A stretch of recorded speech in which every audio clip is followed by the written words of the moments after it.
미국이 북한 김정은 국무위원장의 관저와 노동당 본부 청사 등 평양 핵심 시설을 30초 내 타격할 수 있는 극초음속 미사일 근접 영상을 최초 공개했다. 극초음속 미사일은 속도가 마하5 이상인 무게를 가리킨다. 현존 무기 체계로는 요격이 사실상 불가능하다. 부영상을 최초 공개했다. AGM-183A의 최대 속도는 마하 20 이상인 시속 24,695km가량이다. 음속의 20배로 초당 6.86km를 비행한다. 서울에서 평양 추석공이나 김일성 광장을 목표로 발사하면 190여 킬로미터 거리를 30초 내에 날아가 타격이 가능하다. 극초음속 미사일은 전 세계 어느 지역이든 수시간 내 타격이 가능해 전쟁 판도를 바꾸는 이른바 게임 체인저로 불린다. 러시아도 미국과 같은 날 마하8로 비행하는 지르콘 극초음속 미사일 영상을 공개했다. 중국과 일본 역시 극초음속 미사일 개발에 적극적인 상황이다.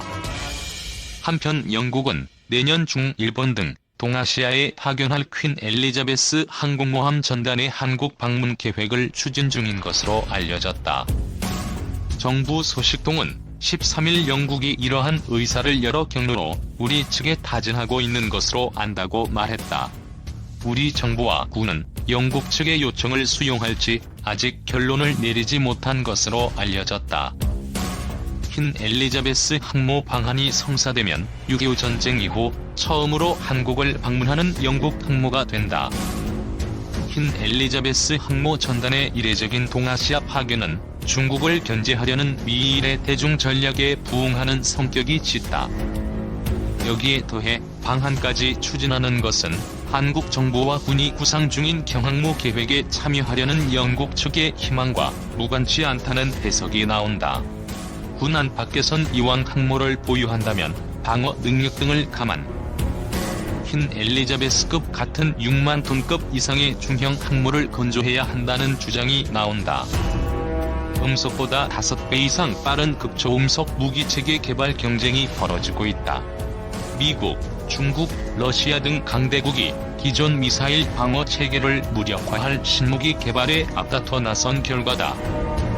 극초음속은 영어로 하이퍼소닉으로 표기된다.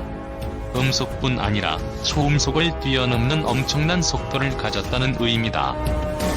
극초음속 무기의 장점은 강한 파괴력을 지닌 동시에 적국 요격 체계를 무력화한다는 점이다.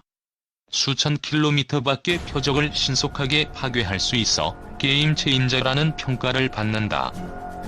특히 미중 러 한가운데 낀 동북아 지역 안보에 앞으로 큰 영향을 미칠 전망이다. 극초음속 무기 체계에는 크게 극초음속 비행체와 극초음속 순항 미사일이 있다. 로켓 엔진 사용하는 극초음속 비행체는 상승 단계가 끝나면 마치 물수제비처럼 부리조리 활공하는 글라이딩 비행을 한다. 극초음속 순항 미사일은 스크램제트 엔진을 이용해 비행기처럼 낮은 고도를 난다. 극초음속 무기 체계가 ICBM 같은 탄도미사일과 다른 점은 탐지 및 예측이 어렵다는 사실이다. 고고도로 상승하는 탄도미사일은 초기 탐지가 가능하지만 극초음속 무기는 낮은 고도를 마하5 이상 속도로 비행한다. 기동 중 방향도 바꿀 수 있어 현 방어체계로는 사실상 유격이 불가능하다는 평가가 나온다. 속도가 빠르기 때문에 표적을 때리는 파괴력이 엄청나다는 장점도 있다. 엄종선 한국국방연구원 연구위원은 극초음속 무기체계의 특성과 우리의 대응 방향에서 속도가 빠르기 때문에 순수 운동 에너지만으로 파괴력이 크다며 500kg 탄두만으로 약 TNT 1.5킬로톤의 효과를 낼 수 있다고 분석했다. 여기에 핵탄두를 장착할 경우 파괴력은 비약적으로 커진다. 극초음속 무기체계 개발에 적극적으로 나서온 나라는 러시아다. 미국의 미사일 방어 체계를 무력화할 수 있는 가장 효과적인 방법 중 하나이기 때문이다. 실제로 러시아는 그동안 자국의 신형 극초음속 무기가 미국과 북대서양조약기구의 요격 체계를 무력화할 수 있다고 주장하며 위력을 과시해왔다. 현재 러시아군은 극초음속 순항 미사일 지르콘, 음속보다 25배 빠른 ICBM 아반가르드 등을 운용하는 것으로 알려졌다. 최근엔 지르콘이 마하 8 속도로 비행해 450km 떨어진 해상 목표물을 정확히 타격했다는 시험 발사 결과도 공개했다. 중국은 지난해 10월 건국 70주년 열병식에서 극초음속 미사일 둥펑-17을 처음 공개했다. 최대 사거리 2500km의 DF-17은 극초음속 활공체를 탑재해 마하 10으로 비행하는 것으로 알려졌다.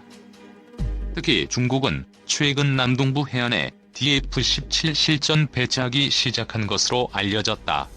대만을 겨냥하고 있긴 하지만 남중국 해와 동북아 대부분 지역도 사정권에 들어온다. 러시아와 중국의 뒤질세라 미국도 예산을 쏟아부으며 극초음속 무기체계 개발에 속도를 내고 있다.